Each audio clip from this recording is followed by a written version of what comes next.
नमस्कार दोस्तों, sales mastery course part 7 में आपका स्वागत है। दोस्तों, आज आप इस वीडियो में सीखेंगे कि किस तरह से अब हम अपनी सेल्स को क्लोज करके अपनी इनकम को बढ़ा सकते हैं। आइए इस वीडियो को शुरू करते हैं। दोस्तों, जैसे कि आपने पार्ट 1 में सीखा कि कैसे हम ज़्यादा से ज़्यादा लोगों को अवेयर करें अपने प्रोडक्ट के बारे में, या किस तरह से हम ज़्यादा से ज़्यादा लोगों को अपने प्रोडक्ट के बारे में जानकारी दें, और उसके लिए हमने कुछ फ्रेज, कुछ सेंटेंस सीखे थे जिसके द्वारा हम सामने वाले के ध्यान को आकर्षित करके ज़्यादा से ज़्यादा लोगों को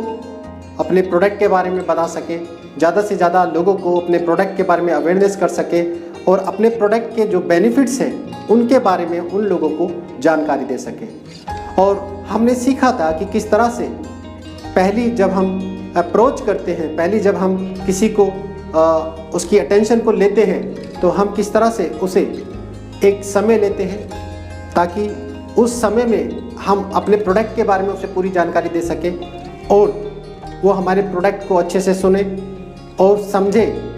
और ये समझे कि हमारे प्रोडक्ट से उसे क्या क्या फ़ायदे हो सकते हैं। क्योंकि जब भी कोई व्यक्ति हमें समय देता है, हमारे प्रोडक्ट को अच्छे से सुनता है, उसके बेनिफिट्स को जानता है, तो ही वो अपना मन बनाता है हमारे प्रोडक्ट को खरीदने के लिए। तो दोस्तों, हमने पहली वीडियो में सीखा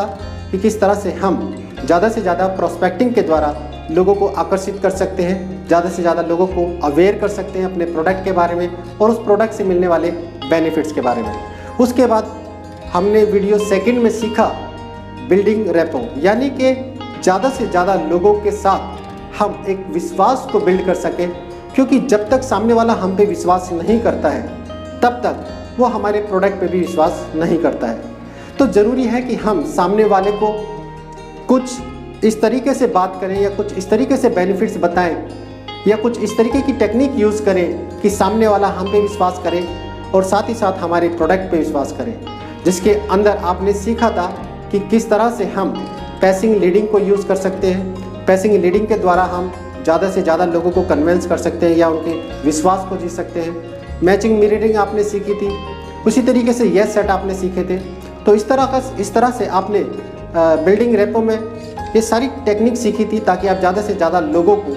अपने विश्वास में ला सकें, या उनके साथ एक ऐसा रिश्ता बना सकें जहाँ पे आपका जो प्रोस्पेक्ट है वो आप पे ट्रस्ट करे और आपसे आपके प्रोडक्ट को खरीद ले। उसके बाद तीसरी वीडियो में हमने सीखा था कि किस तरह से हम अपने क्लाइंट्स की जो मानसिक दशा होती है उसे लेकर आएँ, ताकि जब एक व्यक्ति एक ऐसी मानसिक दशा में होता है कि वो हमारे प्रोडक्ट को तेज़ी से खरीद ले या जल्दी से खरीद ले, तो उससे सामने वाले का भी फ़ायदा होता है और हमारा भी फ़ायदा होता है। तो ज़रूरी है कि हम सामने वाले की मानसिक दशा को एक ऐसी स्टेट में लेके आएँ, एक ऐसी दशा में लेके आए जहाँ पे सामने वाला पूरी तरह से तैयार हो जाए हमारे प्रोडक्ट को खरीदने के लिए, जिसके लिए आपने सीखा था एंकरिंग। तो दोस्तों, एंकरिंग के बाद जो नेक्स्ट वीडियो थी उसमें आपने सीखा था आइडेंटिफाइंग नीड्स, यानी कि किस तरह से हम सामने वाले की जो ज़रूरत है उनको ढूंढकर हम उसको अपने प्रोडक्ट के बेनिफिट के साथ लिंक करके सामने वाले को अपना प्रोडक्ट दे सकें। तो उसमें आपने सीखा था कि किस तरह से हम सामने वाले की नीड्स को ढूंढ सकते हैं। दोस्तों, जब तक हम सामने वाले की नीड्स को ढूंढकर या सामने वाले की समस्या को ढूंढकर उसका समाधान नहीं देंगे, तो सामने वाले को लगेगा ही नहीं कि मुझे आपके प्रोडक्ट की ज़रूरत है। इसलिए ज़रूरी है कि सबसे पहले हम सामने वाले की समस्या को ढूंढें या उसकी ज़रूरत को ढूंढें कि उसे क्या ज़रूरत है, उसे क्यों हमारा प्रोडक्ट खरीदना चाहिए, या उसकी कौन सी समस्या है जिस जो समाधान उसको मिल जाएगा हमारे प्रोडक्ट के द्वारा। तो वो चीज़ ज़रूरी है हमें ढूंढना, और उसके लिए आपने सीखा था कि किस तरह से हम सामने वाले के जो हॉट पॉइंट है या वो जो समस्या है जो कई बार सामने वाले को भी नहीं पता होता, किस तरह से हम ढूंढें, उस सीक्वेंस को आपने सीखा था। उसके बाद आपने सीखा था कि यदि आप एक बार सामने वाले की समस्या को जब ढूंढ लेते हैं, तो अब आप अपने प्रोडक्ट को और अपने प्रोडक्ट से मिलने वाले बेनिफिट्स को प्रेजेंट कर सकते हैं, अपनी प्रेजेंटेशंस दे सकते हैं। दोस्तों, उसके बाद आपने सीखा था कि जब आप अपने प्रोडक्ट की जानकारी दे देते हैं। आपका जो क्लाइंट है जब वो आपके प्रोडक्ट की सारी जानकारियों को सुन लेता है, समझ लेता है, तो वो कुछ ऑब्जेक्शन देता है, कुछ उसकी चिंताएं होती हैं, कुछ उसके डर होते हैं और उन डर को वो दूर करना चाहता है। तो दोस्तों हमने सीखा था कि किस तरह से हम सामने वाले ऑब्जेक्शन को या रिजेक्शन को डील करके सामने वाले को हम अपना प्रोडक्ट दे सकें। और दोस्तों फाइनली जब आप ये सारा काम कर लेते हैं तो उसके बाद एक ही चीज़ रह जाती है और वो है क्लोजिंग। दोस्तों इस सेलिंग प्रोसेस का क्लोजिंग जो चैप्टर है वो एक ऐसा चैप्टर है, यदि हम यहाँ पे फेल हो गए तो हमारा पूरा का पूरा प्रोसेस फेल हो जाता है। और हम चाहे कितनी भी प्रेजेंटेशंस दे लें, चाहे हम कितनी भी प्रोस्पेक्टिंग कर लें, लेकिन यदि हमारी जो क्लोजिंग रेट है अगर वो 0 है या वो कम है तो हम कभी भी अपनी जो हमारे सपने हैं हम उनको पूरा नहीं कर पाएंगे। तो ज़रूरी है कि सबसे पहले हम पूरे प्रोसेस को दोहराते हुए आए और लास्ट में क्लोज जरूर करें, क्योंकि जब क्लोजिंग की बारी आती है तो बहुत सारे लोग बहुत सारे बहाने बना लेते हैं, जिस वजह से ज़्यादातर जो सेल्समैन होते हैं या यूँ कह लीजिए कि जो कच्चे सेल्समैन होते हैं वो बहुत जल्दी चीज़ों को छोड़ देते हैं और उनको लगता है कि सेलिंग बहुत ही मुश्किल काम है। तो दोस्तों ज़रूरी है कि आप पूरे प्रोसेस को अच्छे से समझें और अच्छे से समझने के बाद स्टेप बाय स्टेप उन्हें फॉलो करें, उन्हें यूज़ करें और क्लोज तक जाएं। यानी कि जब आप किसी के साथ स्टार्ट करते हैं इस प्रोसेस को तो आपको ये ध्यान रखना है कि अब आपको क्लोज करके ही उठना है। दोस्तों इस प्रोसेस को सीखने के साथ साथ मैं आपको कुछ और भी चीज़ें बताना चाहूँगा। दोस्तों जब भी आप किसी क्लाइंट्स के पास जाते हैं प्रेजेंटेशंस देने के लिए, उससे पहले आप 10 मिनट के लिए एक मानसिक रिहर्सल जरूर कीजिएगा, क्योंकि जब तक हमारे सबकॉन्शियस माइंड को ये नहीं पता होगा कि एक्चुअल में मैं क्या करने जा रहा हूँ, तो वो मुझे वो बिहेवियर नहीं देगा, वो शब्द नहीं देगा जो मुझे चाहिए होंगे या जिनकी मुझे ज़रूरत होगी। तो ज़रूरी है कि आप जब भी आप किसी सेल्स को क्लोज करने जाते हैं तो आप 10 मिनट आराम से बैठें और आप माइंड में ही उस पूरे प्रोसेस को उस क्लाइंट के साथ दोहराएं और आप क्लोज तक जाएं। यानी कि क्लोजिंग आपको करनी है अपने माइंड के अंदर। इस प्रक्रिया को, इस माइंड जो रिहर्सल है, इसे कम से कम 3-4 बार आप रिपीट करें अपने माइंड में और उसके बाद आप क्लाइंट्स के पास जाएं। दोस्तों जब आप ऐसा करेंगे तो आप पाएंगे कि आप जिस भी व्यक्ति के पास जा रहे हैं वही व्यक्ति आपसे आपका प्रोडक्ट खरीद रहा है। दोस्तों जब आप ऐसा करते हैं तो आपका सबकॉन्शियस माइंड ये जान जाता है कि आपको क्या चाहिए और अब आप कॉन्शियसली वहाँ जा रहे हैं। तो कॉन्शियस और सबकॉन्शियस दोनों साथ मिलके एक साथ काम करते हैं और जब दोनों एक साथ मिलके काम करते हैं तो आपकी जो सेल्स है वो 100% क्लोज होती है और आपको सारे बेनिफिट मिलते हैं जो आप चाहते हैं। दोस्तों इस वीडियो को आगे बढ़ाने से पहले आपने एक मॉडल के बारे में ज़रूर सुना होगा जिसका नाम है एडा मॉडल, जिसमें 4 पॉइंट होते हैं। क्योंकि बेसिक मॉडल समझना बहुत ज़रूरी है। जब भी हम सेलिंग करने जाते हैं तो हमें बेसिक मॉडल पता होना चाहिए, क्योंकि बेसिक मॉडल जब हमें पता होता है तो हम हर चीज़ को बहुत ही अच्छे तरीके से और स्पेसिफिक तरीके से कर पाते हैं। तो दोस्तों जैसे कि मैंने अपनी वीडियो में बार बार यही रिपीट किया है कि पहली बार में जब आप किसी नए व्यक्ति से मिलते हैं तो सामने वाले को आपको बेचना नहीं है, आपको सिर्फ उसे अवेयर करना है। तो एडा का जो सबसे पहला ए है उसका मतलब होता है अवेयरनेस, यानी कि आप ज़्यादा से ज़्यादा लोगों को अवेयर कीजिए, आप ज़्यादा से ज़्यादा लोगों को जानकारी दीजिए, क्योंकि किसको ज़रूरत है किसको ज़रूरत नहीं है ये आपको नहीं पता। आप जिससे बात कर रहे हैं क्या वो आपके लिए सही प्रोस्पेक्ट है या नहीं है, ये जानना बहुत ज़रूरी है। दोस्तों मान लेते हैं आप एक दुकानदार हैं और आप एक दुकान खोल के बैठे हुए हैं, तो आपके पास जो भी क्लाइंट चल के आ रहा है या जो भी व्यक्ति आपके पास चल के आ रहा है वो इसलिए आ रहा है कि उसे ज़रूरत है आपके प्रोडक्ट की, और वही चल के आपके पास आपकी दुकान में आएगा। लेकिन यदि आप किसी के पास चल के जाते हैं तो जिसके पास आप जा रहे हैं वो आपके लिए आपका सही प्रोस्पेक्ट है या नहीं है ये ज़रूरी नहीं है। हमें तो उन लोगों को ढूंढना है जो आपके लिए सही प्रोस्पेक्ट है। जो आपके प्रोडक्ट की जिसको वाकई में ज़रूरत है, तो उसके लिए आपको जो सबसे पहला स्टेप है वो है अवेयरनेस का। एडा का सबसे पहला ए जो है उसका मतलब होता है अवेयरनेस। और अवेयरनेस आपको अपने प्रोडक्ट की देनी है, अपने प्रोडक्ट से मिलने वाले बेनिफिट्स की देनी है। इस तरह से आप ज़्यादा से ज़्यादा लोगों को जब अवेयरनेस देंगे तो उसी में से कुछ लोग ऐसे आपको मिल जाएंगे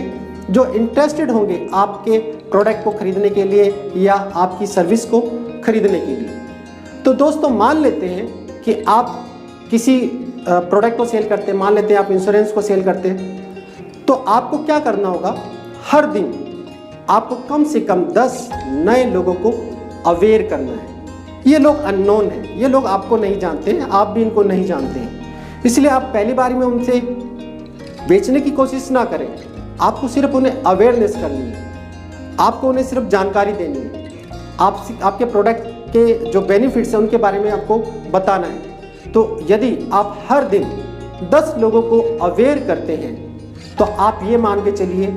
कि उसमें से 2 या 3 लोग ऐसे आपको मिल जाएंगे जो इंटरेस्टेड हैं, जिनको आपके प्रोडक्ट की ज़रूरत है। तो दूसरा जो पार्ट है, दूसरा जो लेवल है वो है इंटरेस्ट का। तो आप ऐसे लोगों को खोजिए जो 2 या 3 लोग हैं जो आपके प्रोडक्ट को लेने के लिए इंटरेस्टेड हैं, वो आपके सही प्रोस्पेक्ट हैं, उनको शायद आपके प्रोडक्ट की ज़रूरत है। तो आप मान लेते हैं कि 2 लोग आपको मिल जाते हैं 10 में से, तो इस तरह से आप 1 महीने में 60 लोग आपको मिल जाते हैं जिनको इंटरेस्ट है आपके प्रोडक्ट में, आपकी सर्विस में। तो अब आप उनकी जो डिज़ायर है उनको आप पैदा कीजिए उनके अंदर, या उनके जो भी डाउट हैं, उनके जो भी क्वेश्चंस हैं, उनकी जो भी चिंताएं हैं उनको दूर कीजिए, क्योंकि वो इंटरेस्टेड तो हैं लेकिन शायद कहीं ना कहीं कोई शक है, या कहीं ना कहीं कोई डर है, या कहीं ना कहीं कोई चिंता है। और जब आप सही तरह से कम्युनिकेशन करते हैं तो अब उनमें से कुछ लोग ऐसे होंगे जो खरीदने के लिए पूरी तरीके से तैयार हैं। मान लेते 60 में से अगर 50% भी तैयार है तो 30 लोग अब आपके प्रोडक्ट को खरीदने के लिए पूरी तरह से तैयार हैं। दोस्तों, अब मान लेते हैं आपने डिज़ायर का पार्ट पूरा कर दिया और 30 लोग खरीदने के लिए भी तैयार हो गए। अब लास्ट का जो आता है ए यानी कि एक्शन, तो अब आपको एक्शन लेना है, यानी कि अब आपको क्लोजिंग करनी है। और दोस्तों, अब आप सेल्स को क्लोज करना शुरू कीजिए। और मान लेते हैं कि 30 में से अगर आपने 20 भी क्लोज कर दी तो आपने 20 लोगों को क्लोज करने का मतलब ये हुआ, यदि एक व्यक्ति से आपको 1000 रुपये का भी बेनिफिट होता है तो 20,000 रुपये का आपको बेनिफिट होता है। और यदि आपको एक व्यक्ति से 5,000 रुपये का बेनिफिट होता है तो आप ये मान के चलिए कि आपने 1 लाख रुपया कमा लिया इस 1 महीने में। दोस्तों, जब आप इंश्योरेंस में होते हैं तो इंश्योरेंस में मान लेते हैं किसी व्यक्ति की, जब आप कोई सेविंग प्लान आप बेचते हैं, उसमें मान लीजिए आपने 100 रुपये की सेविंग पर डे की करवाई, तो इस हिसाब से साल का 36,000 रुपया बनता है। और अगर आप एक क्लोजिंग करते हैं तो 36,000 का अगर आप 20% भी पाते हैं तो मोटा मोटा आप हिसाब लगा सकते हैं लगभग 7,000 रुपये के आसपास आपको बेनिफिट्स होता है। दोस्तों, इस तरह से मैं ये मान के चलता हूँ कि आप एक सेल्स में 5,000 रुपये का बेनिफिट्स आपको होता है, और आप 1 महीने के अंदर 20 क्लोजिंग करते हैं तो आपको मोटा मोटी जो कहें तो 1 लाख रुपये का बेनिफिट होता है। दोस्तों, यदि आप सही तरीके से इस प्रोसेस को यूज़ में लाते हैं और आप सामने वाले की जो चिंताएं हैं, जो डर हैं, उनको सही तरह से डील करते हैं, उनके जो भी ऑब्जेक्शन हैं उन्हें सही तरह से डील करते हैं, तो सेलिंग में 1 लाख रुपया या 1.5 लाख रुपया महीना कमाना कोई भी बड़ी बात नहीं है। तो इस तरह से आप एक्शन लेके सेल्स को क्लोज कर सकते हैं और अपनी सेल्स को बढ़ा सकते हैं। उसके लिए आपने एक एक चीज़ को सीखा है, जो वीडियो नंबर 1 से लेके नंबर 7 में, और आज 7 में आप सीख रहे हैं कि किस तरह से हम सेल्स को क्लोज करके अपनी इनकम को डबल, ट्रिपल या उससे भी ज़्यादा कर सकते हैं। तो जब आप स्टेप बाय स्टेप पूरे प्रोसेस को करते हैं और अब आपका क्लाइंट पूरी तरह से तैयार है, तो सिर्फ आपको एक क्वेश्चंस पूछना है और उस क्वेश्चंस को पूछ के आप अपनी सेल्स को क्लोज कर सकते हैं। और वो क्वेश्चंस कुछ इस तरह से हो सकता है सामने वाले से आप पूछ सकते हैं, सर आप क्या सोचते हैं, यदि आप अभी इस प्रोडक्ट को खरीद लें या इस सर्विस को खरीद लें या इस सेविंग प्लान को खरीद लें या इस कार को खरीद लें या नेटवर्क मार्केटिंग में मेरे साथ जुड़ जाएं, तो आपको क्या फ़ायदे हो सकते हैं। इस तरह से आप जब इस सवाल को करते हैं तो सामने वाला जैसे ही आपको कुछ फ़ायदे बताना शुरू करता है तो इसका मतलब अब आपका क्लाइंट पूरी तरह से तैयार हो चुका है। दोस्तों उसके बाद एक क्वेश्चन आप और पूछ सकते हैं और वो क्वेश्चन कुछ इस तरह से होगा, सर इससे पहले कि आप अभी इस प्रोडक्ट को खरीद लें क्या आप कुछ और जानना चाहेंगे। या फिर आप पूछ सकते हैं, सर इससे पहले कि आप अभी इस फॉर्म को भरें तो क्या आप कुछ और पूछना चाहेंगे या कुछ और जानना चाहेंगे। और सामने वाला जैसे ही बोलता है नहीं मुझे और कुछ जानने की ज़रूरत नहीं है, तो अब आप फॉर्म को भरना शुरू कीजिए, सेल्स को क्लोज कीजिए, चेक या कैश लेके आप सेल्स को पूरी तरह से क्लोज कर दीजिए। और उसके बाद आप चाहें तो सामने वाले से कुछ रेफरेंस भी ले सकते हैं, 1 2 3 लोगों का रेफरेंस यदि आपको मिल जाता है तो इस तरह से आप आगे की तैयारी शुरू कर सकते हैं। तो दोस्तों इस तरह से जो सेलिंग प्रोसेस है वो पूरा होता है और आप अपनी सेल्स को डबल ट्रिपल या कई गुना बढ़ा के अपनी इनकम को सेलिंग के द्वारा बढ़ा सकते हैं। तो दोस्तों इस पूरे कोर्स में आपने सीखा कि किस तरह से हम अपनी सेल को डबल या ट्रिपल कर सकते हैं और अपने जीवन को खुशहाल बना सकते हैं और अपने सपनों को पूरा कर सकते हैं। दोस्तों ये पूरा कोर्स आपको कैसा लगा और इससे मिलने वाले बेनिफिट्स से आपको क्या फ़ायदे हुए मुझे नीचे कमेंट करके ज़रूर बताएं। और यदि आप चाहते हैं कि इस पे कुछ और वीडियोस बनाई जाए या कुछ और ऐसा क्वेश्चन आपका है जो अभी आपको क्लियर नहीं हुआ है तो उसके लिए मुझे आप नीचे कमेंट करें ताकि मैं आपके उस क्वेश्चन का जवाब आपको दे सकूं या उसके ऊपर कोई वीडियो आपके लिए बना सकूं ताकि आपको और ज़्यादा से ज़्यादा बेनिफिट मिल सके और आप ज़्यादा से ज़्यादा सेल्स को क्लोज कर सकें और अपने जीवन में अपने सपनों को पूरा कर सकें। तो दोस्तों इस वीडियो में इतना ही। यदि आपको ये वीडियो अच्छी लगी और आप पहली बार इस चैनल पे आए हैं तो मैं आपसे रिक्वेस्ट करूँगा कि आप पहले के जो पार्ट हैं उन्हें ज़रूर देखें और इस चैनल को सब्सक्राइब करें और आइकॉन बेल को दबाएं ताकि ऐसी वीडियो की नोटिफिकेशन सबसे पहले आपको मिले और आप अपने सभी सपनों को पूरा कर सकें। तो दोस्तों इस वीडियो में इतना ही। और यदि भविष्य में कभी भी आपको लगता है कि आपको कुछ और भी जानने की ज़रूरत है तो आप मुझे नीचे कमेंट ज़रूर करें ताकि मैं आपके लिए और वीडियोस बना सकूं और सेल्स की जो भी बारीकियां हैं वो आपको ज़्यादा से ज़्यादा सिखाने की कोशिश कर सकूं। तो दोस्तों इस वीडियो में इतना ही। नेक्स्ट वीडियो में हम फिर से मिलेंगे, तब तक के लिए नमस्कार।